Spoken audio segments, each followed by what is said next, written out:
A show of force at the border with North Korea.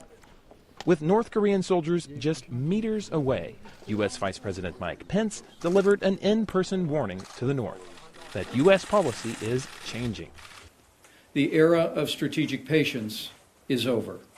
It was a brief statement with a big implication that the U.S. will no longer wait as North Korean leader Kim Jong-un expands his nuclear and missile programs, on display here at a recent military parade. But U.S. President Donald Trump's next step isn't clear. Trump has suggested the U.S. could act alone against the North. To back up that threat, a U.S. aircraft carrier strike group is headed for the Korean Peninsula.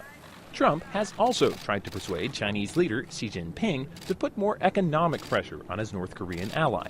But those steps are variations of strategies already used by past administrations, raising the question, just how much will U.S. policy change under Trump?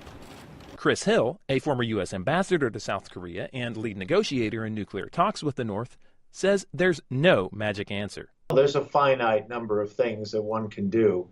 And so in diplomacy, I wouldn't expect someone to, pull a rabbit out of the hat that no one expected. Hill, who spoke via Skype, also questions Trump's strategy of unpredictability.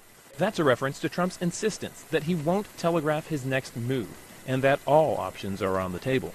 Unpredictability can be very good if you're, playing football or basketball, and the other side doesn't know what you're going to try to do to score. But it can also cause a lot of problems, especially when your partners don't really know you very well and don't really know what your instincts are and don't really have a sense of how you like to do things. At the White House, Press Secretary Sean Spicer also declared a new era of North Korea policy, but refused to go into details. So the president's been very clear that not taking options off the table gives us a stronger hand. Just what Trump will do with that hand is anyone's guess. Bill Gallo, VOA News, Washington.